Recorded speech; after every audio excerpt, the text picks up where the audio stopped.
नमस्ते दोस्तों, हमारा नाम डॉक्टर विक्रांत सिंह तोमर है।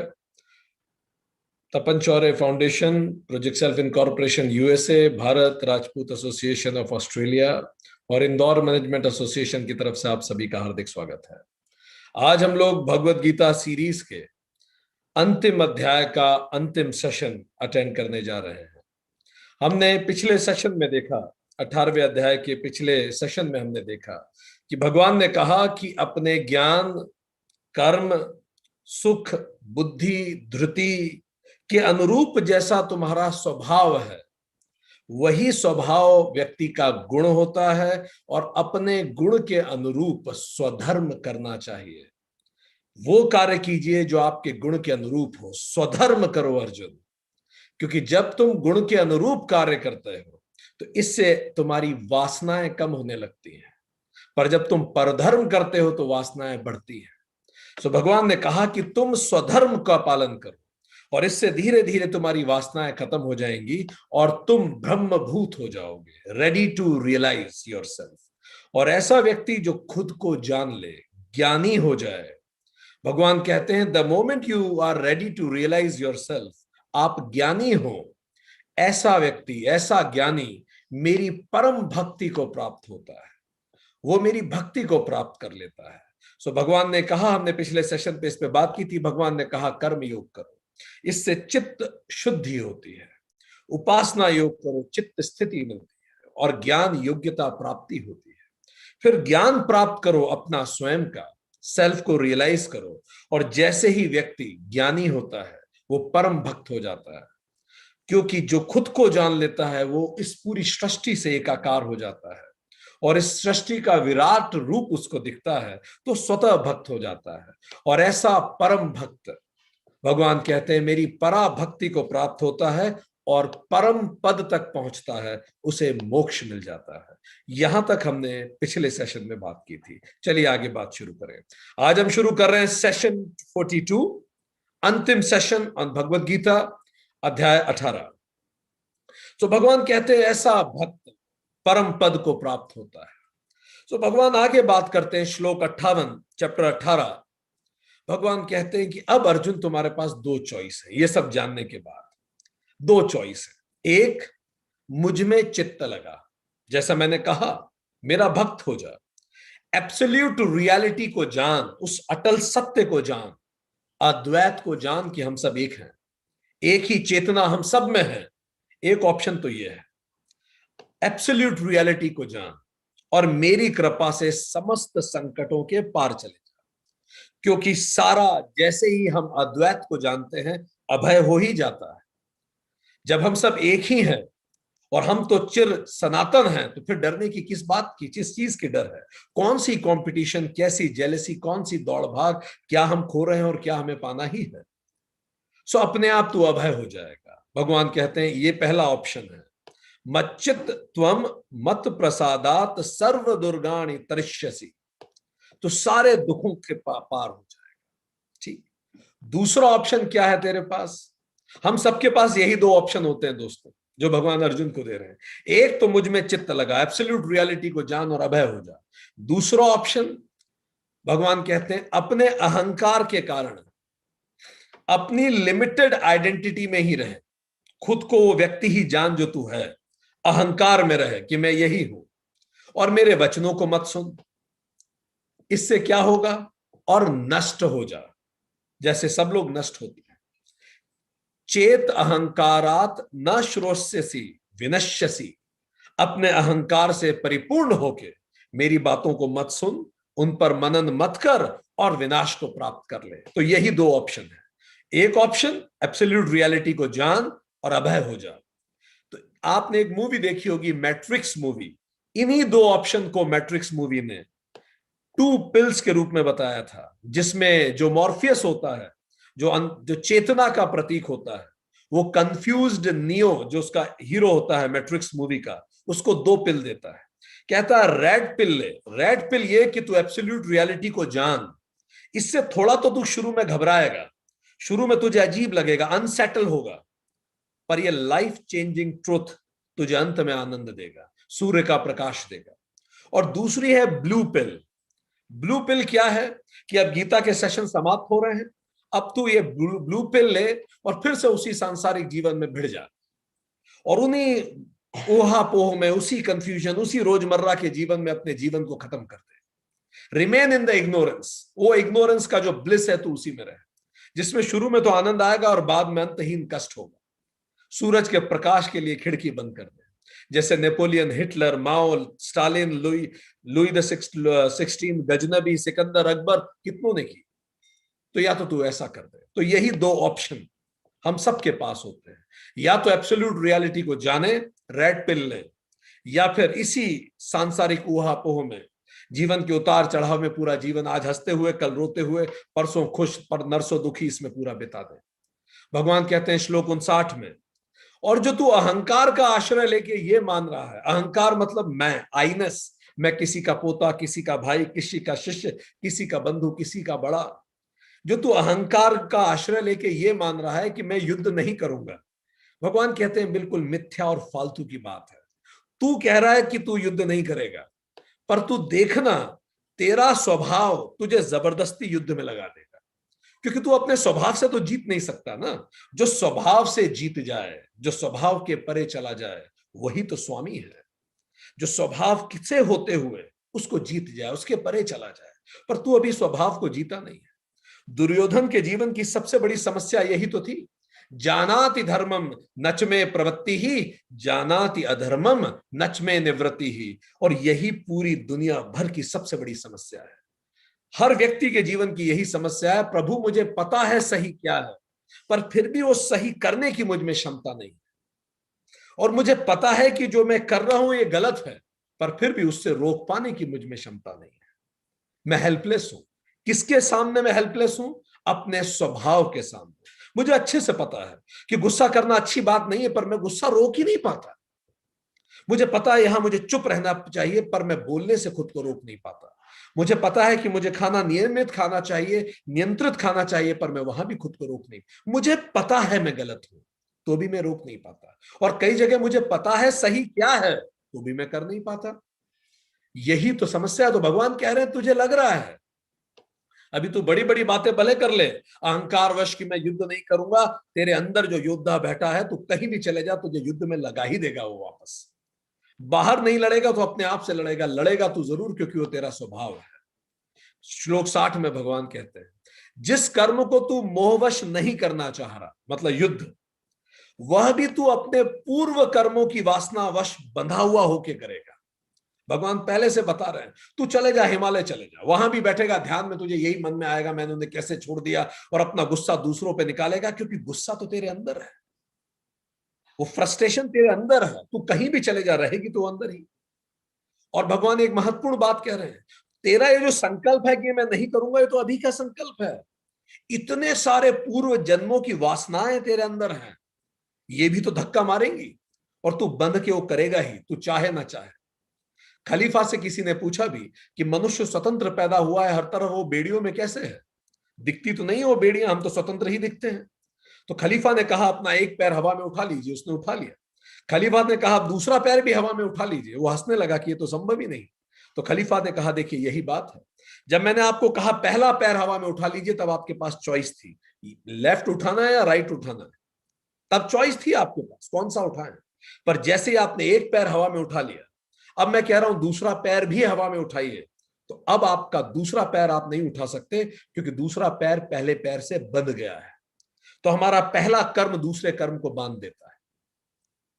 हम सुबह उठ के घूमना चालू करें तो वहां ऐसी संगत बनेगी, अच्छे लोगों की संगत बनेगी, वो फिर अगले दिन से बुलाने आ जाएंगे, उनकी शर्मा शर्मी में फिर जाना चालू कर देंगे, और धीरे धीरे हमारे कर्म बनते चले जाएंगे, एक अच्छी हैबिट बन जाएगी, ऐसे ही नेगेटिव बन जाएगी। सो हमारे एक कर्म दूसरे को बांधता रहता है, यही जंजीरें हैं कर्म की। तो भगवान कहते हैं कौन्ते यत मोहात कर्तुम न इच्छसि तत् अपि स्वेन स्वभावेन कर्मणा निबद्ध अवशः करिष्यसि। तुम उसे जरूर करोगे, इसीलिए जब तक अपना स्वभाव नहीं बदलोगे, गति नहीं सुधरेगी।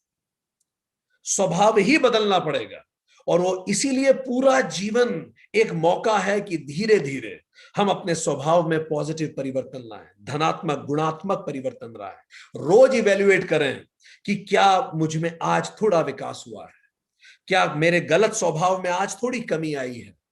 जैसे मैं, कई लोग किसी को ना नहीं बोल पाते, धीरे धीरे शुरू करें ना बोलना, धीरे धीरे उनमें वो खुल खुल पाएंगे। कई लोग खुद को एक्सप्रेस नहीं कर पाते, धीरे धीरे इवोल्यूशनरी चेंजेस शुरू करें, हमारा स्वभाव बदलने लगेगा फॉर गुड। और इसी वासना की समाप्ति की प्रतिक्रिया को ही की क्रिया को ही योग कहते हैं। योग क्या है? इसी वासना की समाप्ति की प्रक्रिया है। चित्त शुद्धि होती है, चित्त कर्म योग से चित्त स्थिति मिलती है, उपासना योग से और ज्ञान प्राप्ति होती है ज्ञान योग से। इन तीनों का उद्देश्य एक ही है, और इन तीनों का उद्देश्य है कि हम अपने अंदर की इन वासनाओं को धीरे धीरे करके समाप्त करें, आगे बढ़े। हम सब, भगवान श्लोक 61 में कहते हैं, हम सबके अंदर बैठा परमात्मा सभी को उनके कर्मों और वासना के अनुरूप जीवन में भ्रमण कराता है। कितनी सुंदर बात है। भगवान कह रहे हैं सबके अंदर मैं ही तो बैठा हूं, और तुम्हें अपने कर्मों के अनुसार भ्रमण करवाता रहूंगा। कब तक? जब तक ये वासना तुम्हारी खत्म नहीं होती। ये वासना जो अज्ञान से पैदा हुई है, अज्ञान क्या कि मैं ये शरीर हूं, तो मुझे ऐसा होना चाहिए, मुझे वैसा होना चाहिए, रिश्ते नाते, इसी से तो सारी इच्छाएं पैदा हुई। जब तक तुम खुद को जान नहीं लोगे, इच्छाएं रहेंगी ही रहेंगी, और जब तक इच्छाएं रहेंगी ये चक्कर चलता ही रहेगा। मैं ही तो सबके अंदर बैठा हूं, pure consciousness, spark of light और लाइफ जो हम सबको जागृत रखता है। और धीरे धीरे हर जन्म में हम पहले से बेहतर होते जाते हैं। हर जन्म में हमें कड़वे और अच्छे दोनों अनुभव मिलते हैं, और हम पहले से और बेहतर होते जाते हैं, और बेहतर होते जाते हैं। ये सारे अनुभव जो हमें जीवन में मिल रहे हैं, ये बहुत जरूरी एक्सपीरियंसेस हैं हमारे इवोल्यूशन के लिए। एक भी अनुभव हमें ऐसा नहीं मिलता जो हमारे लिए अनिवार्य नहीं है। हर अनुभव मस्ट है ताकि हम इवॉल्व करें। हमारे अग्रसर होने के लिए यह अनुभव अनिवार्य है। सो भगवान कहते हैं, भगवान ने श्लोक 61 में अपना लोकल एड्रेस भी बता दिया है। देखिए क्या कहा है, सभी के अंदर बैठा हुआ परमात्मा उन सभी को उनकी कर्म और वासना के अनुसार जीवन में भ्रमण कराता रहता है। सभी के अंदर परमात्मा। तो जैसे एड्रेस होते हैं, भगवान के भी दो एड्रेस हैं। जो लोग हॉस्टल में रहते हैं उनके दो एड्रेस होते हैं, एक टेम्पररी, एक परमानेंट एड्रेस। तो भगवान ने कहा मंदिर तो मेरा टेम्पररी एड्रेस है, let me tell you what is my permanent address. My permanent address is the heart of people. तुम्हारे हृदय का एड्रेस ही मेरा परमानेंट है। इसीलिए शंकराचार्य कहते हैं अहम ब्रह्मास्मि, अपने आप को जानो। इसीलिए सारा योग का उद्देश्य स्वयं को पहचानना ही है। वासना समाप्त तो होते ही हमें अपने अंदर में बैठा परमात्मा बिल्कुल साफ साफ दिखने लगता है। तो क्या करें? श्लोक 62 में भगवान कहते हैं सब प्रकार से, सभी प्रकार से उस परमेश्वर की शरण में जा, वो जो तेरे अंदर है। कितनी क्रांतिकारी बात है। वो ये नहीं कह रहे हैं मंदिर में जा, वो कह रहे हैं सब प्रकार से उस परमेश्वर की शरण में जा। थोड़ा सा समझ लेने जैसा है। सब प्रकार मतलब मन से, शब्दों से, वचनों से और कर्मों से और भाव से भी। सब प्रकार से, वचनों से और कर्मों से और शब्दों से। ये तो हो गया कर्मयोग। कर्मयोग वचन, शब्द और कर्म से मैं उस एब्सोल्यूट रियलिटी को हर पल याद रखूं। जब ऑफिस में अपने सबऑर्डिनेट को डांट रहा हूं उस समय भी याद रखूं कि ठीक है, it is my duty, I am performing my duty. इससे व्यक्तिगत रूप से मुझे कोई परेशानी नहीं। जब कोई मेरी बुराई करे तो भी मैं उस एब्सोल्यूट रियलिटी को जानूं कि इसके बुरा बोलने से मैं बुरा हो नहीं जाता, और मेरे शरीर का ढांचा मेरी आत्मा के ढांचे को नहीं डिफाइन करता। हर समय मैं जब इसको याद रखूं अपने शब्दों में, कर्मों में और वचनों में, तो मैं करता हूं कर्मयोग। फिर भगवान बोलते हैं भाव में याद रख, मन में याद रख। यही तो उपासना योग है।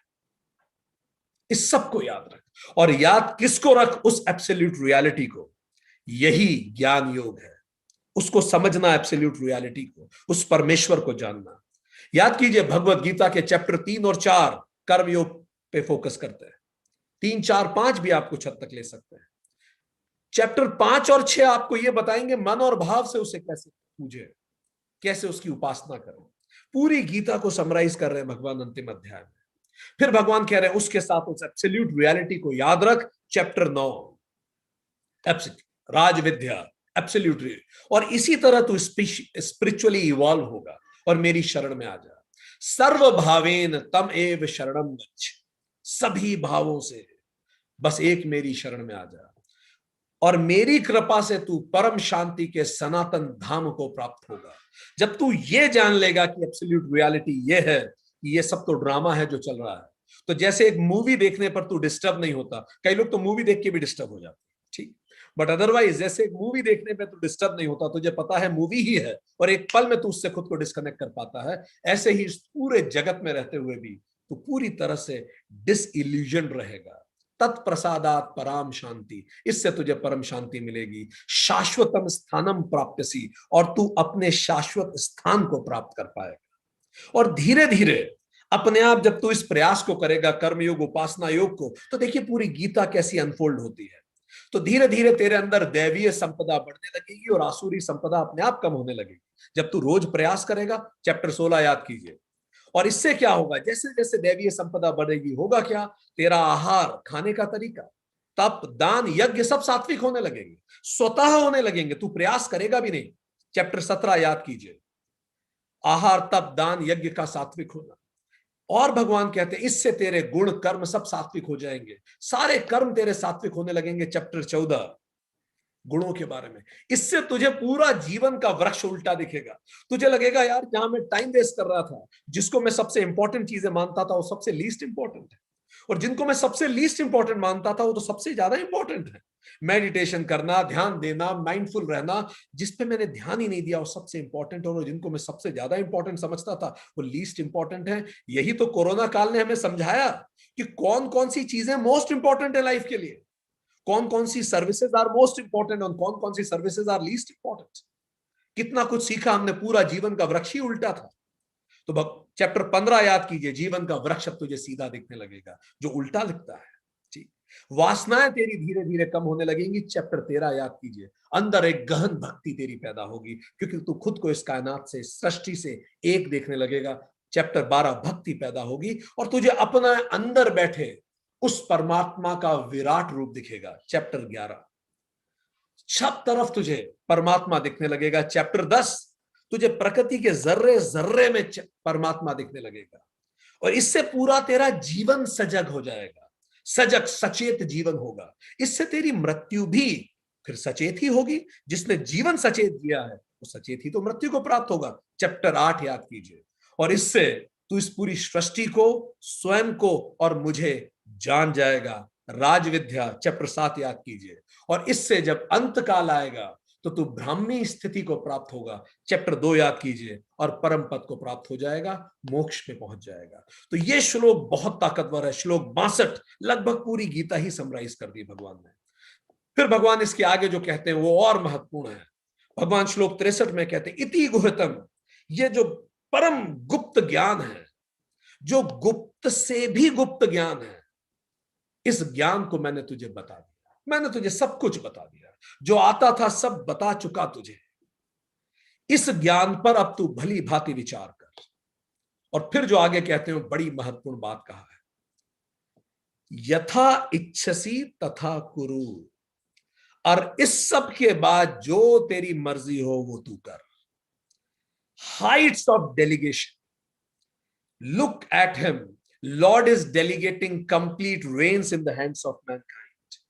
It's your life, you decide. I can coach you, but I won't be your godfather. No, मैं 700 श्लोक तुझे गीता के सुना सकता हूं बैठ के, पर तेरे कर्म तू करेगा। ये तेरा जीवन है, निर्णय तेरा होगा, कर्म तेरा होगा, नियति तेरी होगी, यात्रा तेरी है। मैं तेरे साथ हूं बस, पर मैं तेरी तरफ से हथियार नहीं उठाने वाला। सो इसलिए भगवान ने बिल्कुल स्पष्ट भी ये कह दिया, मेरे भरोसे मत बैठ जाना इस तरह से। कर्म तो तेरे ही है, निर्णय तेरे हैं, मैं तेरे अंदर हूं। जिस दिन तू मुझे पा गया, तू मैं एक हो गए, पर जब तक तू मुझे पाएगा नहीं, तेरे कर्म तुझे घुमाते रहेंगे। और यही हर माता पिता का कर्तव्य है। बच्चे को सब कुछ सिखा दीजिए, पूरे गीता के श्लोक समझा दीजिए, और अंतिम में बोलिए अब सब बता दिया मैंने, यथा इच्छसी तथा कुरु, अब जैसी तेरी मर्जी हो वैसे कर। यही हर बॉस का कर्तव्य, अपने सबॉर्डिनेट को एम्पावर करें, लेट हिम डिसाइड। जीसस जब सर पे कांटों का ताज लेके चलते थे, एक तरफ उनकी माता रोती हुई चलती थी, एक तरफ बहन रोती हुई चलती थी, पर क्रॉस तो जीसस को ही उठाना पड़ा था। गलगोथा की पहाड़ी पे ऊपर उन्हें क्रूसीफाई किया गया। तब इंग्लिश की कहावत निकली, everybody has to bear his own cross, सबको अपना क्रॉस खुद उठाना पड़ता है। सो जीवन में आपको जिसको भी एम्पावर करना है उसके लिए निर्णय लेना बंद कर दीजिए, पर उसे सिखाइए, उसे गाइड कीजिए, उसको कोच कीजिए और उसके बाद उसे मुक्त कीजिए। वो अपने निर्णय खुद लेगा, ये उसका जीवन है। अच्छा, ये बार बार भगवान इसको गुप्त ज्ञान क्यों बोल रहे हैं? वो गुप्त ज्ञान इसलिए कह रहे हैं कि it is not easy to understand. अगर बोल भी दो, आप गीता पढ़ भी लो, इतनी जल्दी नहीं समझ में आने वाला। It's not a common sense, it's very subtle, it's very very subtle. इसीलिए भगवान कह रहे हैं गुप्त ज्ञान है, and you have free will, act as you choose. तेरे पुरुषार्थ, तेरा चुनाव, तेरा जीवन, तेरा प्रारब्ध, पूरा जीवन एक चुनाव है, हर पल एक चुनाव है। आपको और जानना है इस पे, तो सेशन 15 अटेंड कीजिए, चैप्टर 6 भगवत गीता। जीवन के वो 16 चुनाव कौन से हैं जो जीवन को सुंदर बनाते हैं। अब भगवान अगले श्लोक में और आगे चलते हैं। पूरी बागडोर अर्जुन के हाथ में दे दी, पर अंतिम रूप में जो अर्जुन को कहा वो और एम्पावरिंग। इतना सबके बाद जो तुझे करना है कर, पर मेरी एक बात याद रखना। और भगवान ने क्या कहा, ये अंतिम भगवान की बातें हैं। श्लोक 65, ये फिर वही श्लोक है जो पूरी गीता को समराइज करता है। और गीता में पहली बार भगवान कृष्ण स्वयं प्रतिज्ञा लेते हैं। सो कृष्ण की प्रतिज्ञा आपके सामने है, the oath of Lord himself. श्लोक 65, चैप्टर 18, मानमना भावः, मुझ में मन लगा। Keep your mind on me. अपने दिमाग को उस एब्सोल्यूट रियलिटी को बार बार याद दिलाते रहे। ये सब ड्रामा है, ये सब ड्रामा है। मदभक्त भव, be devoted to me, be completely devoted to that truth of self realization. मद्धाजी भव, मेरा पूजन कर, sacrifice for me, whatever you do it for me. माम नमस्कुरु, मुझे प्रणाम कर, bow down to me, to that absolute reality. So these are the 4 things एक devotee को जरूर करना चाहिए। पूरे समय मुझ में मन लगा, कभी भी उस एब्सोल्यूट रियलिटी को ना भूले। अगर आप एक भक्त हैं तो ये 4 चीजें जरूरी हैं। यदि आप सच में गंभीर हैं मोक्ष को प्राप्त करने के लिए, तो ये 4 चीजें जरूरी हैं। भगवान ने कह दिया, मुझ में मन लगा। कभी भी मत भूल कि एब्सोल्यूट रियलिटी क्या है। कहीं लिख के रख। कई लोग यहां टैटू बंधवा लेते हैं, अनित्य, सब कुछ अनित्य है। ठीक। So people have their own interesting ways of remembering. कई लोग ये बांधते हैं, कई लोग भगवान की फोटो रखते हैं, कई लोगों के अलग अलग तरीके हैं ताकि वो भूले ना इस बात को। कई लोग मंत्र पाठ करते हैं, पूजन करते हैं। दूसरा, भगवान कहते हैं मेरा भक्त बन। Devote all your actions towards realising absolute reality. सारे एक्शंस एब्सोल्यूट रियलिटी को रियलाइज करने के लिए कर। कई लोग जाके शमशान में बैठ जाते हैं। शमशान में लिखा रहता है दीवालों पर, तुम्हें भी यहीं आना है। तो जब आप वो दीवालों में पढ़ते हो तुम्हें भी यहीं आना है, तो मर्सिडीज बैंड बड़ी फीकी फीकी सी लगती है। ठीक। सो पॉइंट है, और सारे जीवन की प्रॉब्लम बड़ी छोटी छोटी सी लगती है। तीसरा, be ready to sacrifice. Sacrifice कर। भगवान ने कहा तीसरी बात, मद्धाजी भव, मेरा पूजन कर, सेक्रीफाइस कर। क्या सेक्रीफाइस कर? इस इल्यूजनल रियलिटी को, इन ट्रांजिशनल रियलिटी को सेक्रीफाइस कर। आज आप अच्छे से मूवी देख सकते थे ना नेटफ्लिक्स पे, पर आपने उस इल्यूजनल रियलिटी को सेक्रीफाइस किया एब्सोल्यूट रियलिटी के इस ट्रेनिंग सेशन के लिए। यस, तो दिस इज अ सेक्रीफाइस। इतने लंबे समय तक हर सैटरडे बैठना, ये कोई छोटा सेक्रीफाइस थोड़ी है, और आप कर रहे हैं। चौथा, बाउ डाउन टू मी, नमस्कार कर। नमस्कार का मतलब, जब आप हाथ जोड़ते हैं, किसी से नमस्ते करते हैं, तो कैसे करते हैं? आपका अंगूठा आपके हृदय की तरफ होता है, मतलब मन से। आपकी उंगलियां आपके मस्तक की तरफ होती हैं, अपने विचारों से और अपने कर्मों से। नमस्कार कर। उससे भी एब्सोल्यूट रियलिटी को याद रख। इससे क्या होगा? माम एव एष्यसि, मुझे ही प्राप्त होगा। ते सत्यम प्रतिजाने, मैं सारी सृष्टि के सामने इसकी सत्य प्रतिज्ञा करता हूं कि कोई भी व्यक्ति अगर ये 4 काम करेगा तो उसको जीवन में कोई दुख नहीं होगा, और ये मेरी प्रतिज्ञा है। Says who? Lord himself. श्लोक 66। ठीक। अब it's an offer to all of us to utilise that प्रतिज्ञा इन आवर बेनिफिट। श्लोक 66, आचार्य रामानुजन कहते हैं यही गीता समाप्त हो जाती है। श्लोक 66, बहुत सारे विद्वानों ने कहा यह गीता का अंतिम श्लोक है, बस यहां गीता समाप्त है। जैसे कई विद्वानों ने कहा श्लोक 11, चैप्टर 2 से श्लोक 11 से गीता चालू होती है और चैप्टर 18 के श्लोक 66 पे खत्म हो जाती है।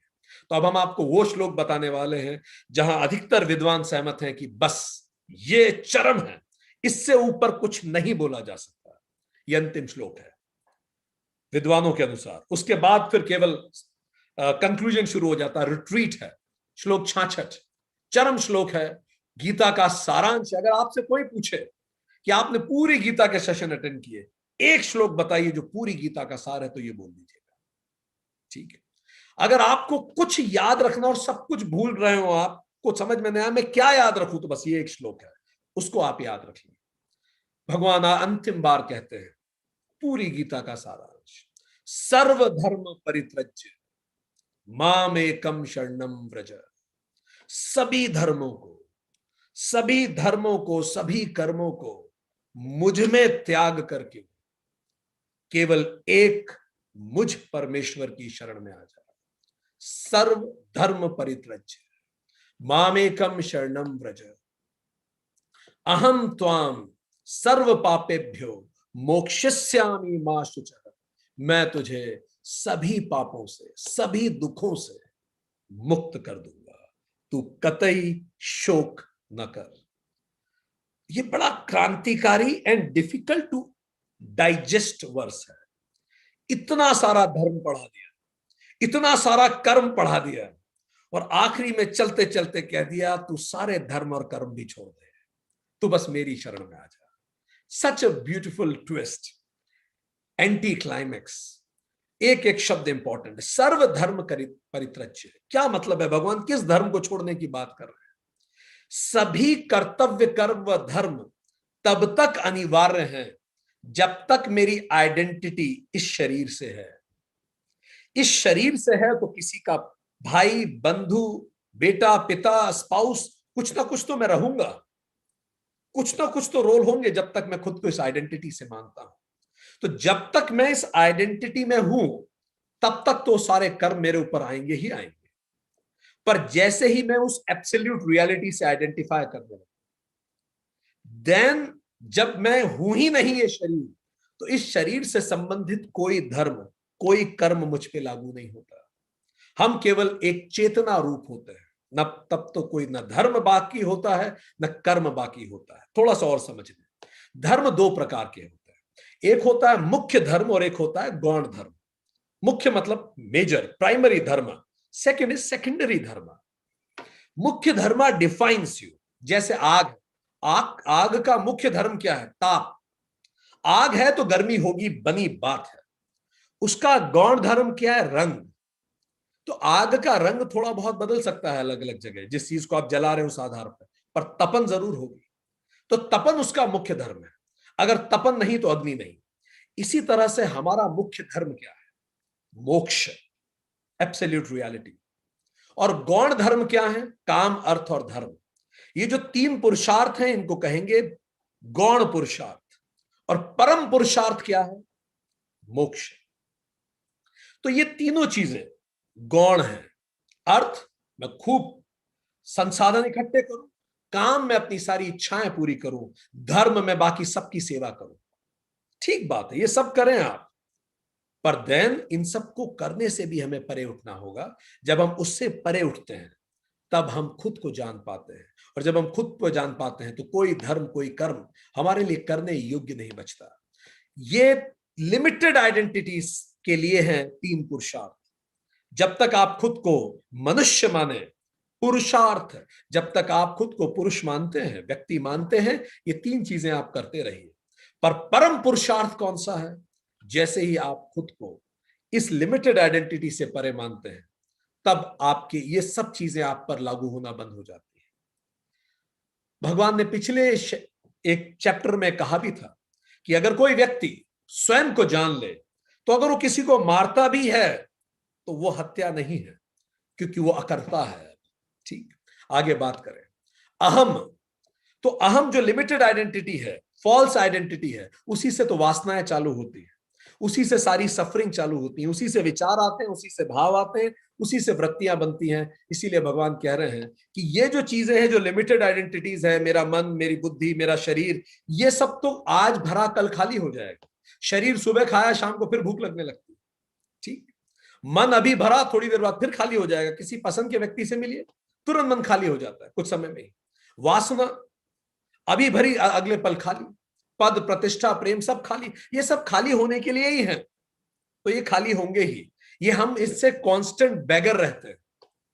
एंड हमें लगता है कि ऑब्जेक्ट्स हमें खुशियां देते हैं। अगर हम बड़े दृष्टिकोण से देखें, तो अर्थ को देखें, खूब पैसा कमाएं तो इससे क्या होगा? आप लॉजिकली सोचें, अंततः क्या होगा? इससे कुछ नहीं होगा। बहुत कमा के मर जाओगे। ठीक। खूब घूमूं, खूब मजे करूं, कामनाएं पूरी करूं, उससे क्या हो? अंततः वैसे ही एक दिन चले जाएंगे। पूरी दुनिया की सेवा करूं, उससे क्या हो? जाना तो एक दिन फिर भी है। इन सब के परे, इन सब के परे जो तीनों गुण हैं, सतगुण, रजगुण और तमगुण, इन सब के परे उठने के बाद कोई धर्म हमें नहीं बांधता। तो क्या करें? अहंकार से संबंधित समस्त धर्मों का परित्याग कर दें। गो बियॉन्ड गौण धर्म। जब वासना समाप्त होती है तो मन समाप्त होने लगता है। अमन मतलब शांति होने लगती है। वासना के समाप्त होने से मन भी समाप्त होने लगता है, मन भी अमन में हो जाता है। और अहंकार की समाप्त होने से वासना समाप्त होने लगती है। हम फिर कहेंगे, अहंकार के समाप्त होने से वासना समाप्त होती है, वासना समाप्त होने से मन समाप्त हो जाता है। और जब मन, वासना और अहंकार समाप्त होती है तो कोई धर्म, कोई कर्म करने योग्य नहीं बचता। यू गो बियॉन्ड त्रिगुण। आप तीनों गुणों से परे हो जाते हैं। इसीलिए मंदिरों में कहते हैं अहंकार और चप्पल बाहर उतार के रखें, नहीं तो आप भगवान को देख ही नहीं पाएंगे। एब्सोल्यूट रियलिटी को आप देख ही नहीं पाएंगे अगर आप अहंकार रखेंगे तो जैसे ही अहंकार जीरो होता है, आप अकर्ता और अभोक्ता हो जाते हैं। इसलिए भगवान कहते हैं, पहला, सारे कर्म धर्म सब छोड़ दे। दूसरा, मामेकम शरणम व्रज। फिर क्या कर? एक, केवल मेरी शरण में आ जा। केवल एक, एक ओंकार अद्वैत की शरण में आ जा। पूर्ण शरणागति, पूर्ण शरण में आ जा। बहुत विद्वान इस तरह की कथा सुनाया करते हैं कि जब वो जाल फेंकता है, मछलियों को पकड़ने वाला, जाल फेंकने वाला, तो जो समझदार मछलियां होती हैं वो क्या करती हैं? वो जैसे ही देख लेती हैं आ गया है जाल फेंकने, तो बिल्कुल उसके चरणों के पास चली जाती है। तो जब वो जाल फेंकता है तो जाल तो दूर जाता है, पैरों के पास तो जाल होता नहीं। तो जो मछलियां चरणों के पास रहती हैं जाल, इस मायापति के, वो बची रहती है। और जो संसार में फैलती रहती है वो मर जाती है। ठीक। चक्की जो होती थी पुराने जमाने में गांवों में, तो चक्की में पूरे गेहूं पिस जाते थे, पर जो गेहूं बिल्कुल केंद्र के बीच में आ जाते थे वो वैसे के वैसे रह जाते थे। तो केंद्र पे आ जाओ, बचे रहोगे। किस तरह की, किस तरह की भक्ति, किस तरह की शरणागति? जैसे बिल्ली को देखिए, जब वो अपने बच्चे को संभालती है, बिल्ली का बच्चा कोई जहमत नहीं उठाता, वो पड़ा रहता है। बिल्ली देखेगी उसको क्या करना है, उसकी सुरक्षा उरक्षा सब बिल्ली की जिम्मेदारी है। ठीक। बाकी कई लोग अपने जीवन को जीते हैं बंदर की तरह, बंदर की पेरेंटिंग। मंकी पेरेंटिंग कैसे होती है? बंदरिया को देखिए आपने, बंदरिया का बच्चा पकड़ के रखता है बंदरिया को, बंदरिया नहीं पकड़ती है। ये बच्चे की ड्यूटी है कि वो पकड़ के रखे। पर बिल्ली की जो कैट पेरेंटिंग है बिल्कुल उल्टी होती है। बच्चा कुछ नहीं करेगा, मैं बस हूं, now you take care of it. So भगवान कह रहे हैं कि जब तू सच में इनको जानेगा, then you will understand things happen, you just witness it, तो तू मुक्ति को प्राप्त कर। और मृत्यु के एक पल पहले भी तू ये जान ले। कई लोगों को ये सरेंडर बड़ा मुश्किल लगता है। तो एक रिसर्च हुई बड़ी इंटरेस्टिंग, मनोवैज्ञानिकों ने, रिसर्च बड़ी इंटरेस्टिंग, आपको अच्छा लगेगा सुन के। It is called law of reverse effect. याद कीजिए अपने जीवन को, लॉ ऑफ रिवर्स इफेक्ट। क्या मतलब हुआ इसका? लॉ ऑफ रिवर्स इफेक्ट का मतलब यह है कि जितना आप किसी चीज को अवॉइड करोगे उतना वो चीज होने लगेगी आपके साथ। और इसका उल्टा भी, अगर आप किसी चीज को बिल्कुल चाहते हैं तो नहीं मिलेगी वो आपको। आप लेटिए और नींद की कोशिश कीजिए, बस मुझे 10 मिनट में सो ही जाना हो, ये संकल्प लेके लेटिए। अब देखिए फिर आ जाए आपको 10 मिनट में नींद। ठीक। ये है लॉ ऑफ रिवर्स इफेक्ट। जिस चीज को अगर आप बहुत ज्यादा चाहेंगे कि इस तरह से आ जाए, बहुत प्रेशर क्रिएट हो जाता है इससे, तो क्या होता है? सबकॉन्शियस आपके अगेंस्ट काम करने लगता है। लॉ ऑफ रिवर्स इफेक्ट का साइंस ये है, जब भी आप किसी चीज पे कॉन्शियसली बहुत प्रेशर करते हैं तो सबकॉन्शियस आपके अगेंस्ट कई बार काम करने लगता है। जब आप प्रेशर क्रिएट करते हैं, pressure, time bound pressure, like for example किसी को भूलने का प्रयास कीजिए, दिन रात प्रयास कीजिए उसको भूलने का, फिर देखिए आप उसे भूलते हैं और आपको याद आता रहेगा। आपने नहीं देखा कि जिंदा इंसान तो पानी में डूब जाता है और मुर्दे तैरते हैं, ठीक। सो किसी को भूलने का प्रयास कीजिए, कुछ याद करने का प्रेशर करके प्रयास कीजिए। ऐसा कीजिए कि आपका एक प्रेजेंटेशन हो और प्रेजेंटेशन के 10 मिनट पहले आपको कुछ लाइंस याद करनी, अब आप करके दिखा दीजिए, ठीक। 10 मिनट पहले, चूंकि आपके conscious brain is creating pressure, so it is making unconscious uncomfortable. जो law of attraction, it is not law of pressure. I am talking about law of pressure. When you create pressure, then subconscious will start working against you. आप देखिए, कुछ याद करने की कोशिश कीजिए, अरे वो क्या शब्द था क्या, और ज्यादा कोशिश कीजिएगा आपको याद नहीं आएगा, फिर आप क्या कहते हैं, चलो मुझे याद ही नहीं करना, थोड़ी देर में तुरंत आ जाता है वापस। This is how law of reverse effect works, ठीक है। सो इसी तरह से आप कोशिश कीजिए कि मुझे एक बहुत क्रिएटिव और अच्छी कविता लिखनी है अभी 1 घंटे में, आप 1 दिन में नहीं लिख पाएंगे ये सोच, ठीक। सो प्रेशर में क्रिएटिविटी नहीं हो सकती, प्रेम नहीं हो सकता, कविता नहीं आ सकती, नींद नहीं आ सकती, कुछ भी सुंदर और सटल काम प्रेशर में नहीं हो सकता। तो प्रेशर में भक्ति भी नहीं हो सकती, भक्ति भी सरेंडर से ही आएगी, जबरदस्ती भक्ति भी नहीं करवा सकते किसी से। So it will automatically come with the surrender. ये बिल्कुल वैसा है कि ये सृष्टि तिनके को कहे कि मेरी शरण में आ जा, तू है ही शरण में, एक्चुअली सृष्टि कहे या ना भी कहे। फिर भगवान अगली बात कहते हैं, मां शुच, चिंता मत कर। क्योंकि एक और इंटरेस्टिंग बात है, अगर आप किसी की शरण में जाके चिंता कर रहे हो तो जिसकी शरण में हो ये उसका अपमान नहीं है। अगर आपको सच में आप उसकी शरण में हो जाके चिंता कर रहे हो तो ये तो फिर उसका अपमान है जिसने शरण में दिया है। छोटे बच्चे को जैसे ही पिता उछालता है, बच्चा कैसे मुस्कुरा के आंखें बंद कर लेता है। विश्वास इसी को कहते हैं।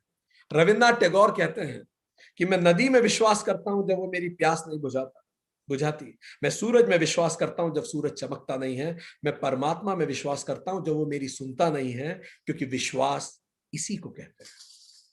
तो आप किसी पे विश्वास करें और फिर घबराएं भी, तो ये तो विश्वास नहीं है। तो भगवान कह रहे हैं तीसरी बात यह है, तू शोक मत कर, मैं कर दूंगा सब, यू जस्ट ट्रस्ट मी, तू बस मुझ पर विश्वास कर, बाकी सब मैं कर दूंगा, मेरी शरण में आ जा, बाकी सब मैं कर दूंगा। और बार बार भगवान ने इस बात को गीता में अलग अलग रूप से अलग जगह उठाया भी है। चैप्टर 7 में श्लोक 14 में यह बात उठाई गई है, इससे पहले भी चैप्टर 8 में श्लोक 14, चैप्टर 8 में श्लोक 12, ये सब भक्ति पे श्लोक है। और उन्हीं श्लोक को अब भगवान अंतिम रूप दे रहे हैं कि तू शोक मत कर, तू मुझ पर भरोसा रख, मैं आई विल टेक यू, मैं तुझे यहां सबसे निकाल दूंगा, इन सब चीजों से मैं तुझे मुक्त कर दूंगा। एक माउंटेन क्लाइंबर था, हम सुनते थे, कथा कहीं हमने सुनी थी, बड़ी खूबसूरत सी थी। एक माउंटेन क्लाइंबर था, तो वो एक बार निकल गया माउंटेन को क्लाइंब करने के लिए। तो जब वो माउंटेन क्लाइंब करता था तब उस समय काफी अंधेरा हो गया, पर उसको भगवान पे बहुत ज्यादा भरोसा था। उसने लगा कि आज भगवान ही बचाएंगे, लेट मी क्लाइंब, मैं जितना चढ़ सकता हूं, मैं जितना क्लाइंब कर सकता हूं मैं उतना करूं। तो वो और क्लाइंब करता रहा। अंधेरा हो गया, धीरे धीरे अंधेरा इतना बढ़ा कि उसे कुछ भी दिखना बंद हो गया, पर फिर भी उसको भगवान पे पूरा विश्वास, तो वो तो भी चढ़ता रहा। अब उसे इतना अंधेरा हो गया था, बादल बादल भी आ गए थे, उसे कुछ दिख भी नहीं रहा था, ना हाथ दिख रहे थे ना पैर दिख रहे थे, चढ़ता जा रहा था। उसे पता था भगवान उसकी सुरक्षा करे, और अब उसे यह भी नहीं पता था इतने अंधेरे में ऊपर जा रहा है कि नीचे जा रहा है। अचानक उसके पैर को एक ठोकर लगी और फड़ से वो गिरा ऊपर पहाड़ से, बिल्कुल फ्री फॉल से नीचे गिरा। वो गिरता चला जा रहा था, उसके दिमाग में ये बात थी कि अब बहुत बुरी तरह से मैं मरूंगा। पूरे जीवन के सही गलत सारे विचार उसकी आंखों के सामने घूम रहे थे, क्या सही किया क्या गलत किया, अब सर फटेगा और वो खत्म हो जाएगा। और सब सारा पूरा जीवन रिवाइंड हो रहा था। बस उससे लगा ही था कि वो मरने को है कि अचानक एक रस्सी, जो रस्सी उसकी कमर में बंधी थी, उसको होल्ड कर लिया, एकदम से वो रुक गया। तो उसे रियलाइज हुआ कि एक रस्सी ने उसे रोक लिया कमर में बंधे। अब उसके अंदर होप आई जीने की, उसने जोर से चिल्लाया, भगवान मेरी रक्षा। तो अचानक एक आकाशवाणी हुई कि हाँ मैं हूं तेरे लिए। तो उसे बड़ी सांत्वना मिली। तो उसने बोला तो फिर मुझे बचा लीजिए। तो भगवान ने कहा डू यू ट्रस्ट मी? उसने बोला yes I trust you like anything, मैं सबसे ज्यादा विश्वास आप पे ही करता हूं, आप मेरी रक्षा कीजिए। तो भगवान ने कहा मैं तेरी रक्षा करूंगा पर तू करेगा जो मैं कह रहा हूं? उसने बोला हाँ हाँ मैं 100% करूंगा जो आप कह रहे हैं, पर मुझे निकालिए यहां से। तो बड़ी गंभीर से आवाज आई उस आकाशवाणी, तेरी जेब में एक कैंची रखी है, ऐसा कर इस डोरी को काट दे। तो जैसे ही उसने ये सुना कि इस जेब से कैंची निकाल के डोरी को काट दे, भगवान ने अभी पूछा था तू भरोसा करता है ना? अब उसे बड़ी अजीब सी स्थिति बन गई कि वो क्या करे, उसी डोरी पे तो लटका है और भगवान कह रहे हैं इसको भी काट दे। बहरहाल फिर वो आवाज नहीं आई। वो सोचता रहा काटू ना काटू, पूरी रात बीत गई, गहरी ठंडी रात। अगले दिन सुबह जो खोजी दस्ता था, उस खोजी दस्ता ने एक माउंटेन क्लाइंबर को बर्फ में जमा हुआ पाया, रस्सी के साथ, धरती से मात्र 2 फीट ऊपर, मात्र 2 फीट ऊपर धरती पे वो उस रस्सी को पकड़ के जमा हुआ मृत पाया गया। सो भगवान ने अर्जुन को कहा है मैंने तुझे बता दिया है सब, ऐसा ना हो यही हालत तेरी हो, बस तू पास में आके जम जाए और फिर से इस चक्कर में लग जाए। श्लोक 67 आगे भगवान कहते हैं इस गुप्ततम ज्ञान को, ये जो गुप्ततम ज्ञान है, इसको प्रचारित करने के कुछ नियम भी मैं तुझे बता दूं। सो ये भगवान अब गीता के सारांश के बाद अब कुछ रूल्स एंड रेगुलेशंस बता रहे हैं। अब यहां से गीता लाइट हो जाएगी, एकदम से लाइट, चरम हो चुका है। ठीक, पहला, गीता इन लोगों को कभी ना बताएं, किन्हें? तप रहित मनुष्य, जिन्होंने तप ही नहीं किया, उनको मत बताओ, उनको समझ में नहीं आएगी, वो अभी इतने इवॉल्व ही नहीं हुए हैं that they will understand it. ठीक। दूसरा, भक्ति रहित मनुष्य, डिवॉइड ऑफ डिवोशन, जिनमें इंक्लिनेशन ही नहीं है, अभी भी वो इन्फेंट सोल है, वो अभी इवॉल्व ही नहीं हो पाए हैं, अभी उनको रोटी कपड़ा मकान सेक्स और खाने पे ही लगे रहने दीजिए, लेट देम बी देयर। धीरे धीरे इवॉल्व होंगे, जीवन में 3-4 धक्के खाएंगे, थपेड़े खाएंगे, and then they will come to you and then तुम बताना, अभी नहीं, जल्दी मत करना। भक्ति रहित मनुष्य। ये 2 संत जा रहे थे एक मार्केट में, तो एक संत ने दूसरे संत को कुछ गुड़ दुनिया के बारे में जानकारी देना चालू की, तत्व ज्ञान बताया। तो दूसरे संत ने बोला नहीं नहीं नहीं अभी मत बोलो, मैं सुन नहीं पाऊंगा ढंग से, इतनी भीड़ है मार्केट में, इतना शोर है, मैं सुन नहीं पाऊंगा, गहरी गंभीर बात अकेले में बता। तो उस संत ने क्या किया, जेब में हाथ डाला और 4-5 सिक्के निकाल के सड़क पे गिरा दिए। जैसे सिक्कों की खनक की आवाज आई, तुरंत मार्केट में सन्नाटा हो गया और आसपास जो लोग थे एकदम से घूर के देखने लगे कि कहां सिक्के गिरे हैं।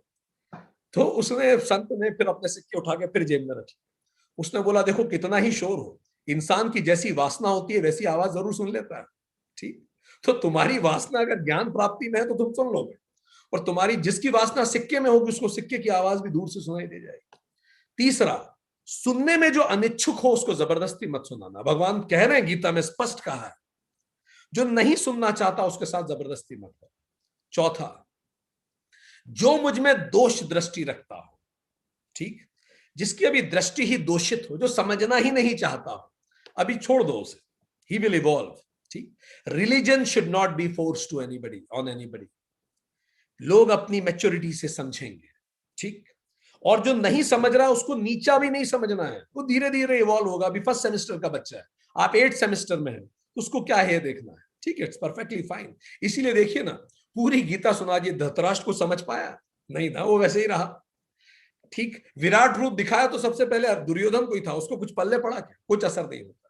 जब तक आप प्रिपेयर नहीं है इसका कोई असर नहीं होगा, भगवान ने पहले ही कहा। अब भगवान श्लोक 68 में बताते हैं हम सभी के लिए benefits for the speaker, speaker के लिए बेनिफिट क्या है। सो अगर आप ये किसी को बताते हैं, लाइक हम आपको ये बता रहे हैं, सो जो गीता किसी को बताता है, श्लोक 68 तो भगवान खुद बताते हैं, जो गीता किसी को बताता है, जो पुरुष मुझ में परम प्रेम करके मेरे भक्तों को गीता का संदेश देगा, श्लोक 68, वह मुझे ही प्राप्त होगा। यह बनी बात है क्यों मुझे प्राप्त होगा? अरे ये 700 श्लोक जब आप किसी को बताते हैं, यहां से गुजरते हैं, सोचना पड़ता है बोलने से पहले, तो अपने आप जो चीज बार बार आपके दिमाग में जाएगी वो आपके व्यवहार में परिवर्तन लाएगी ही लाएगी। कोई और ऑप्शन ही नहीं है, because speaker is the first listener, teacher is the first student, and when you teach it brings changes in you. भगवान ने कहा that it will bring permanent change in you, for sure it will. श्लोक 69 में भगवान बताते हैं और आगे कि केवल ऐसा ही नहीं कि मुझे प्राप्त होगा, उससे बढ़कर मेरा प्रिय कार्य करने वाला कोई नहीं है मनुष्य। ये बड़ी पावरफुल श्लोक है। जब आप गीता को पढ़ाते हैं तो भगवान कहते हैं इससे बढ़कर मुझे प्रिय कोई नहीं होता, क्योंकि ज्ञान दान परम दान है, इससे बड़ा दान कुछ नहीं होता, इससे बड़ा दान आप किसी को दे ही नहीं सकते। तो ये दान आप दीजिए सबको, और वही मुझे प्रिय होगा। भगवान कहते हैं श्लोक में 69 में, पृथ्वी भर में उससे बढ़कर प्रिय कोई दूसरा नहीं होगा और न ही भविष्य में कोई होगा। Look so loud he says, यदि कोई गीता का ज्ञान किसी को देता है तो पूरी पृथ्वी में उससे बढ़कर प्रिय मुझे कोई नहीं होगा, ना आज ना भविष्य में कोई। कारण, क्योंकि वो उस व्यक्ति को दुखों से दूर कर रहा है। इसीलिए दोस्तों आज से प्रण लें, कम से कम 5 लोगों को गीता सार आप जरूर सुनाएं। ऐसे लोग जो जानना चाहते हो, भगवान ने एलिजिबिलिटी बताई है, ढूंढिए, बहुत मिलेंगे। ऐसे लोग जो परेशान हो, गीता का एक सेल्फ स्टडी ग्रुप बनाइए आप लोगों को। I call upon all of you today, after this session create a call self study group, I will personally guide you in that. आप स्वाध्याय शुरू कीजिए उस ग्रुप में, I will personally guide you in that. आगे बढ़े, श्लोक 70, benefits of for the reader of Gita. I am amazed to the details Krishna goes in that. अगर कोई गीता पढ़ता है उसको बेनिफिट क्या है भगवान बताते हैं। श्लोक 70, जो पुरुष धर्ममय होकर पूरे मन से, चाय पीते पीते नहीं, मूंगफली खाते खाते नहीं, ठीक, पैर में मसाज मशीन से कराते कराते नहीं, ऐसे नहीं, जो पुरुष पूरे धर्ममय होकर हम दोनों के संवाद रूपी गीता शास्त्र को पढ़ेगा, अर्जुन और कृष्ण का जो संवाद है, उसके द्वारा मैं भी ज्ञान यज्ञ से पूजित होऊंगा। अहम ज्ञान यज्ञेन इष्ठ स्यात्, मैं उस यज्ञ से पूजित होऊंगा। और सर्वश्रेष्ठ यज्ञ इस धरती पे है, वो है ज्ञान यज्ञ। हम पहले बात कर चुके हैं, ठीक, क्योंकि ज्ञान की अग्नि जो होती है वो आपके सारे अंदर की कमियों को खत्म कर देती है। इट बर्न्स आउट, पूरा खत्म कर देती है। ये ज्ञान की अग्नि शास्त्र अध्ययन से प्रज्वलित होती है। गीता जरूर पढ़ना चाहिए, नियमित अध्ययन करें। आज से शपथ लें, रोज सुबह गीता का एक श्लोक पढ़ूंगा। कितनी देर लगती है? 5 सेकंड, 5 सेकंड। और अगर आप चाहें तो रोज 2 श्लोक पढ़ें, एक सुबह उठ के और एक रात को सोते समय। ऐसे 365 दिन में 700 श्लोक की गीता खत्म हो जाएगी। तो इस तरह से साल भर गीता में हो सकता है, पर जब पढ़े पूरे मन से, ठीक, पूरे मन से बैठ के ध्यान में होके 5 second start doing it, it will be a pilgrimage to the self. Gita स्वयं की तरफ एक तीर्थ यात्रा है जो हमें खुद की तरफ लेके जाती है। और आहुति किस में जाती है? इस ज्ञान यज्ञ में अज्ञान की आहुति हो जाती है, वासना की आहुति होती है, नकारात्मकता की आहुति होती है, वो खत्म होने लगेंगी। आपके अंदर सबकॉन्शियस चेंज होने लगेगा, आप देखेंगे इसको, ठीक, हम अनुभव से आपको बता रहे हैं। It changes you for ever. श्लोक 71, अगला श्लोक में भगवान बताते हैं, न केवल पढ़ने वाले के लिए, सुनने वाले के लिए भी बेनिफिट है। श्लोक 71, जो मनुष्य श्रद्धा युक्त होकर, फिर से वही बात, ऊपर कह रहे हैं धर्म में, फिर कहा श्रद्धा युक्त, मतलब चाय पीते पीते नहीं, ये नहीं चलेगा। दोष दृष्टि रहित होकर, कमियां निकालने के लिए नहीं बैठे, ठीक, कि क्या कमी है। जब आप उस सोच से बैठते हैं तो आप वही ढूंढ लेंगे जो आप ढूंढना चाहते हैं, ठीक। कमी तो हर जगह है, किसमें नहीं है। और जो कमी देखना चाहता है उसकी तो आंखों में ही कमियां हैं, तो ढूंढ ही लेगा कहीं ना कहीं। दोष दृष्टि रहित होकर, ठीक, means listening with open mind, open mind होकर सुनेगा। वह भी पाप से मुक्त होकर उसके कर्म स्वतः सुधरने लगेंगे, उसे कुछ भी नहीं करना है। ये गीता के 42 सेशन एवर ऑनलाइन रहेंगे यूट्यूब पे। Any time you can log in and listen again and again you listen it.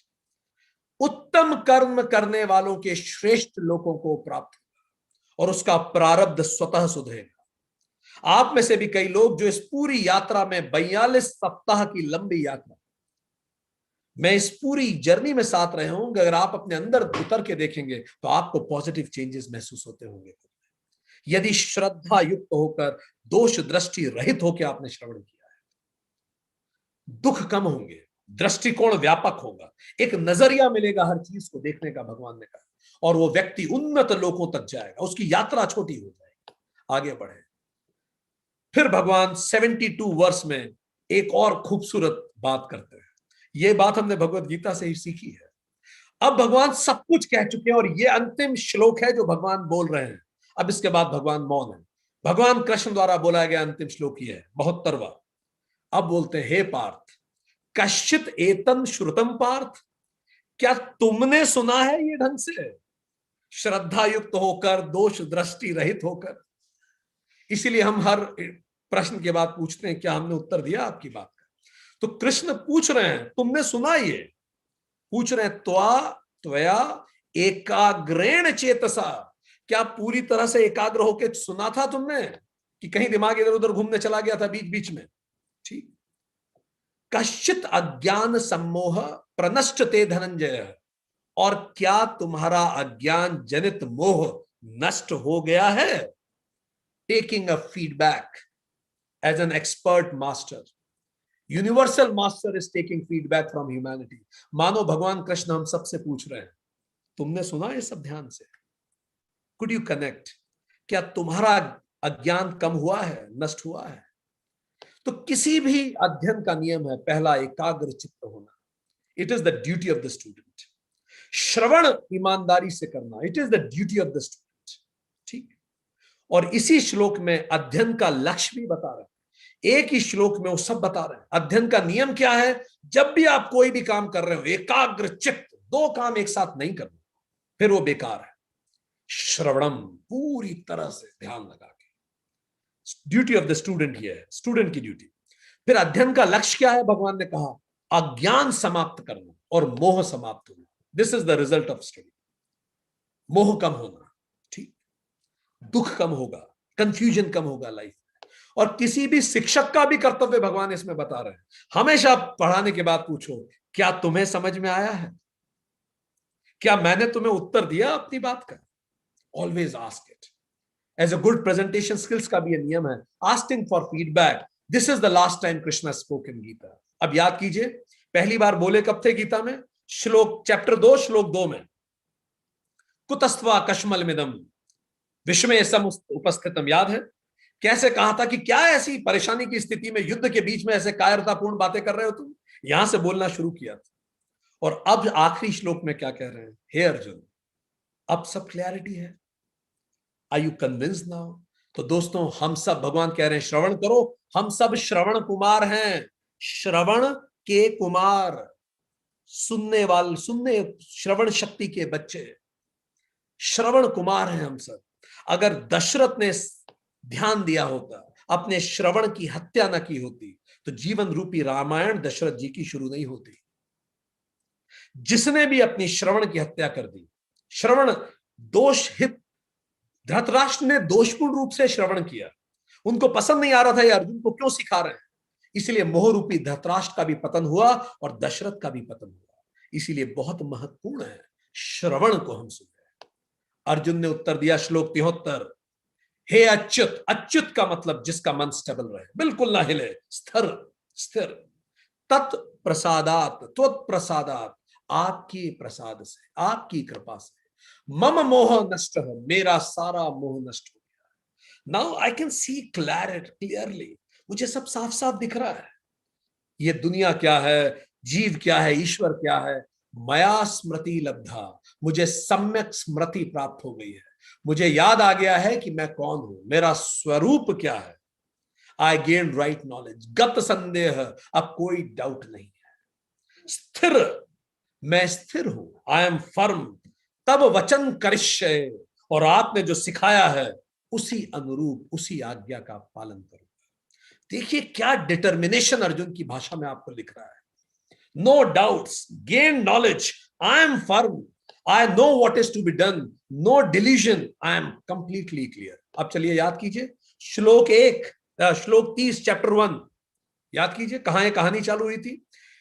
पहले चैप्टर का श्लोक 30 याद कीजिए। अर्जुन कहता है मेरे हाथ से गांडीव गिर रहा है, त्वचा जल रही है, मन भ्रमित हो रहा है, मैं खड़ा ही नहीं हो पा रहा, और अब कह रहा है मैं फर्म हूं। चैप्टर 1 श्लोक 30 से गीता शुरू होती है और चैप्टर 18 श्लोक 70 पे लीप ऑफ कॉन्शियसनेस है पूरी। अर्जुन की कॉन्शियसनेस ने लीप ले ली है। कहां वो लूजिंग कंट्रोल ऑन सेल्फ था, ड्यूटीज से कंट्रोल खो रहा था, अनेबल टू स्टैंड था, विरलिंग माइंड था।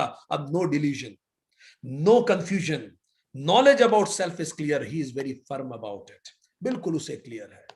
अब आगे संजय कहता है श्लोक 74, इमम अभ्युतम शो रोम हर्षण संवादम अश्रोतम, ये जो अद्भुत रोम को हर्षित करने वाला, मेरी बीइंग को हर्षित कर रहा है, ये संवाद, अद्भुत संवाद मैंने सुना। आप सभी ने भी सुना, हमने भी सुना ये संवाद जो संजय ने सुना, अद्भुत संवाद, युद्ध के मैदान में आध्यात्म की शिक्षा का संवाद, अशांति के गर्भ से शांति के उदय का संवाद, शास्त्रों के मध्य शास्त्र का संवाद, और ऐसा अद्भुत संवाद जिसमें भगवान स्वयं बोले। रोम हर्षणम, क्योंकि कर्म की बात की, जीवन की बात हुई, उपासना की बात हुई, मृत्यु की बात हुई, ज्ञान की बात हुई, सृष्टि की बात हुई, भक्ति की बात हुई, ईश्वर की बात हुई, हर प्रश्न का उत्तर मिला। संजय ने कहा मेरा रोम रोम पुलकित हो रहा है। भगवान व्यास की कृपा से, श्लोक 75 कहता है संजय, भगवान व्यास की कृपा से, I heard it directly from Yogeshwar Krishna, मैंने व्यास भगवान की कृपा से स्वयं कृष्ण के मुंह से सुना। योगम योगेश्वरात कृष्णात साक्षात कथयत, स्वयं साक्षात प्रभु बोले। दुनिया में बहुत कम ग्रंथ ऐसे मिलेंगे जिसमें भगवान स्वयं बोले और भगवान कहते हैं मैं बोल रहा हूं तू सुन। हम सब भी धृतराष्ट्र की तरह संजय के मुख से उन योगेश्वर की वाणी को सुन रहे हैं। पिछले 45 सप्ताह से हमने लगातार सुना। अब संजय बताता है उस पर क्या असर हुआ। श्लोक 76, इदम पुण्यम च अद्भुत संवादम, ये जो पुण्य को देने वाला, प्रारब्ध को सुधार देने वाला, क्योंकि इस संवाद को सुनने से एब्सोल्यूट रियलिटी क्लियर होती है, देखने का नजरिया प्रॉपर बनता है, और इसीलिए प्रारब्ध भी बेहतर होते हैं क्योंकि पुरुषार्थ बेहतर होते हैं इससे। तो प्रारब्ध बेहतर होंगे क्योंकि पुरुषार्थ बेहतर होंगे, पुरुषार्थ बेहतर होंगे मतलब प्रयास बेहतर होंगे क्योंकि नजरिया बेहतर होगा। तो इदम पुण्यम, प्रारब्ध को सुधार दे, अद्भुत संवादम, अंतरात्मा को जागृत करने वाला, समृत्यम पुनः पुनः, बार बार मैं खुद को रिकॉल करवा रहा हूं। वो धृतराष्ट्र को कह रहा है मैं बार बार याद कर रहा हूं उस सब दृश्य को, उस सब चीजों को जो भगवान ने बताई। संजय हम सबको याद दिला रहा है, बार बार रिकॉल कीजिए गीता को, इन सेशंस को बार बार सुनिए, गीता को अपने पास रखिए, बार बार उसे पढ़िए। समाज समय की धूल हमें कभी अंधा नहीं कर पाएगी। Recall it again and again, again and again. मुहु मुहु हर्ष्यामि, मैं बार बार हर्षित हो रहा हूं। मैं जितनी बार याद कर रहा हूं मुझे उतनी बार प्रसन्नता हो रही है, जो भगवान ने कहा। बार बार इसे पढ़ें, इसे सुने, आप हमेशा शांत और प्रसन्न रहेंगे। इसीलिए इस गीता शास्त्र को दोस्तों हजारों सालों से बोला जा रहा है और सुना जा रहा है। पीढ़ियां आई और पीढ़ियां चली, पर हर पीढ़ी में जिसने बोला, जिसने सुना और जिसने पढ़ा, उसके प्रारब्ध, उसके पुरुषार्थ और उसका जीवन सुंदर बना है। श्लोक 77 में संजय कहता है, हरि के उस अनंत अत्यंत अद्भुत रूप को भी पुनः पुनः स्मरण कर रहा हूं।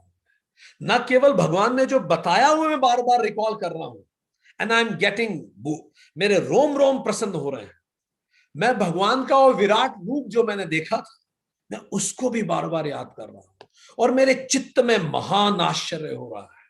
क्यों आश्चर्य हो रहा है? कि मैं भी वो हूं। भगवान ने कहा मैं भी वही विराट तो हूं, मैं भी वही एब्सोल्यूट रियलिटी हूं। इससे ज्यादा एम्पावरिंग बात कुछ नहीं हो सकती। मैं वही हूं। ये सोच के मैं बार बार खुश हो रहा हूं, अगेन एंड अगेन मैं प्रसन्न हो रहा हूं। तो दो फोल्ड बातें संजय भी बता रहा है। पहला, remember teaching again and again, again and again, again and again. It will clarify, purify our mind. Second, see Vishwaroopam again and again, again and again. इससे आपको एम्पावरमेंट मिलेगा। तो विश्व रूप का एक इंटरनेट से पिक्चर लीजिए, उसका प्रिंट कीजिए कलर्ड, या अपने मोबाइल में रखिए and see it daily and tell yourself अहम ब्रह्मास्मि, मैं यही हूं। It will reprogram, start reprogramming our subconscious gradually.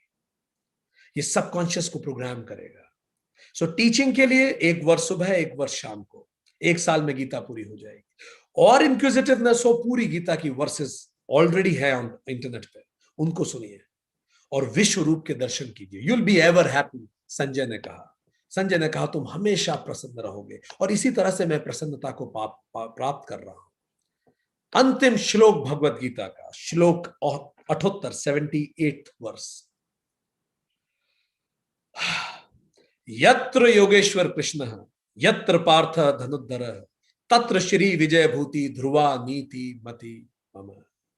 Sanjay कहता है जहां योगेश्वर कृष्ण होंगे, योगेश्वर जहां कर्म योग होगा, उपासना योग होगा और ज्ञान योग होगा, जो भी व्यक्ति ये तीनों योग करेगा, कैसा? जैसा स्वयं कृष्ण ने बताया।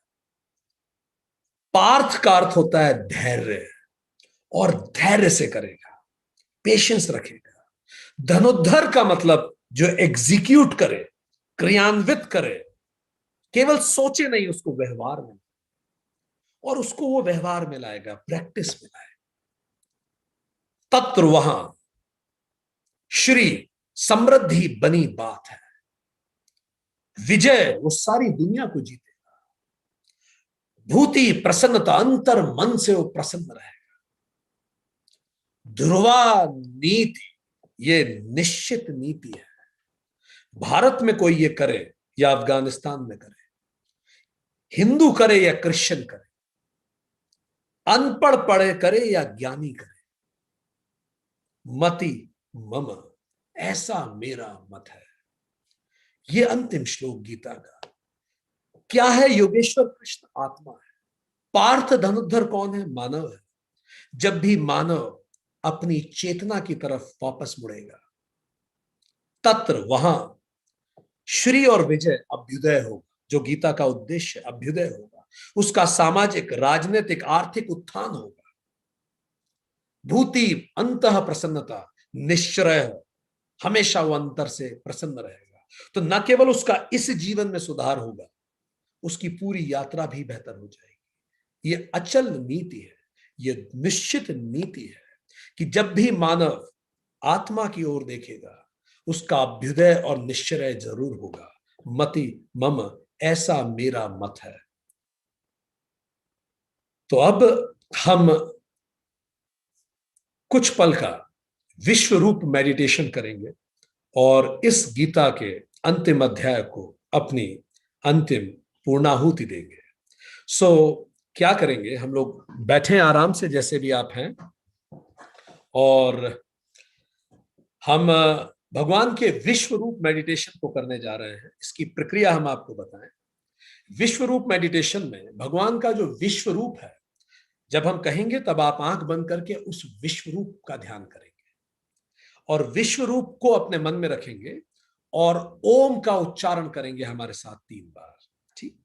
और ये आप अपने घरों में भी करें। बिल्कुल शांत होके, बिल्कुल आराम से बैठ जाएं।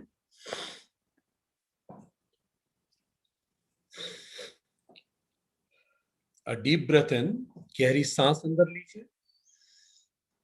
Breathe out, breathe in, breathe out, breathe in,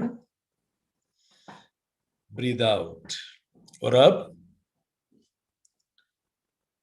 हमारे साथ ओम मेडिटेशन में हम गहरे उतरेंगे। जैसे ही हम ओम का उच्चारण शुरू करेंगे, आपको जब आप ओ कहेंगे तो आपको अपने मन मंदिर में उस विराट रूप को स्थापित करना है, और जब आप म कहेंगे तो उस विराट रूप पे पूरी तरह से फोकस करना है। और जैसे ही आप इसमें जाएंगे, म में जाएंगे, तब आपको विराट रूप को अपने अंदर आत्मसात करना है। आपको देखना है कि वो विराट रूप आपके शरीर में एक एक अणु में, एक एक सेल में आत्मसात होता जा रहा है। तो अ बोलेंगे तब विराट रूप देखेंगे, उ बोलेंगे उस पर फोकस करेंगे, म बोलेंगे आपके अंदर विराट रूप एक एक धमनियों में, एक एक अणु, एक एक कोशिका में बहेगा। चलिए शुरू करेंगे। ओ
अब जब भी आप तैयार हो, धीरे से अपनी आंखें खोल सकते हैं।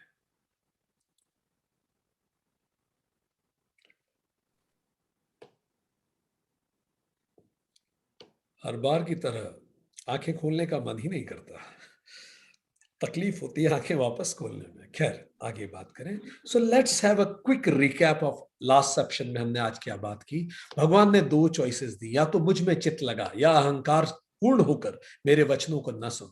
मुझ में चित्त लगाएगा तो तू समस्त संकटों के पार हो जाएगा, पर अगर मेरे वचनों को न सुनेगा, अहंकार में होकर, तो तू नष्ट हो जाएगा। जिस अहंकार में तू मान रहा है कि युद्ध नहीं करेगा, तू इसी अहंकार में रहते हुए अपने स्वभाव वश युद्ध करेगा। ये वासना ही तुझसे करवा लेगी, क्योंकि तुझे पता हो ना पता हो, तेरे सबके अंदर बैठा हुआ मैं परमात्मा तुम सभी को अपने वासना वश अपने कर्तव्यों के प्रति मैं ही तो लगाता हूं। इसीलिए तू अब सब प्रकार से, मन शब्द वचन कर्म भाव सबसे मेरी शरण में आ जा।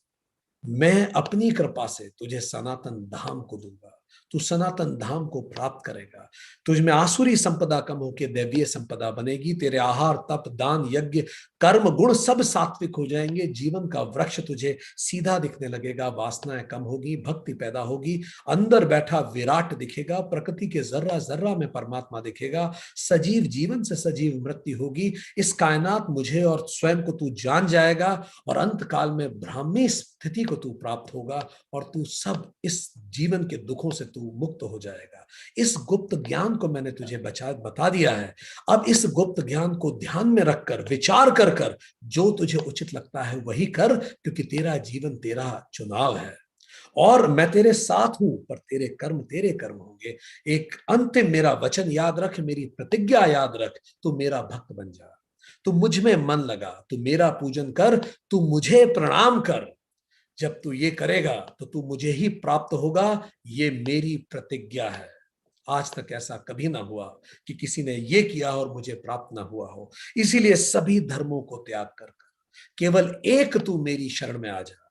मैं तो और किसी प्रकार का शोक न कर, मैं तुझे सभी दुखों से हमेशा के लिए मुक्त कर दूंगा। तेरा जीवन प्रसन्नता से भर जाएगा।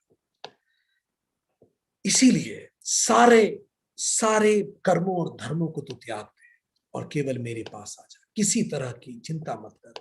इस गुप्त ज्ञान को जो मैंने तुझे बताया है, इसको तू तप रहित, भक्ति रहित, सुनने की इच्छा न रखने वाले, दोष दृष्टि वाले व्यक्ति को कभी मत बताना, क्योंकि वो इसको समझ भी नहीं पाएगा।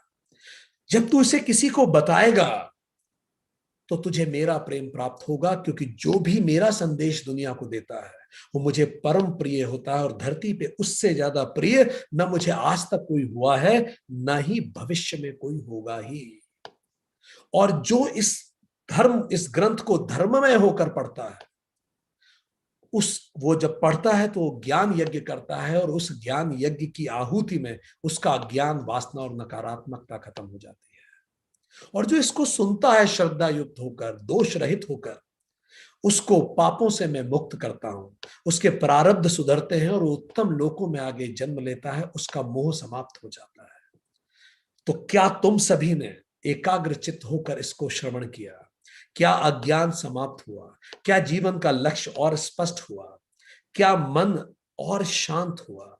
तो अर्जुन कहता है कि हे प्रभु, मैंने इसको बहुत गौर से सुना, और इसको सुनने के बाद मेरा मोह नष्ट हो गया, मैं अविचलित हूं, मुझे स्मृति प्राप्त हो गई है, संशय समाप्त हो गया है, मैं स्थिर हूं, और मैं आपकी आज्ञा का पालन करूंगा, जो आपने कहा है वो मैं जीऊंगा।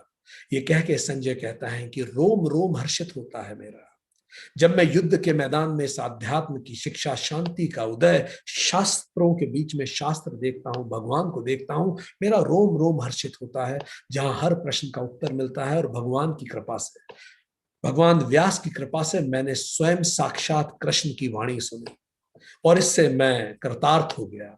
इस श्रवण का असर मुझ पे इतना गहरा हुआ कि मेरे पुरुषार्थ सुधरे, मेरा प्रारब्ध सुधरा, मेरी अंतरात्मा जागृत होती है, और मैं बार बार इसका स्मरण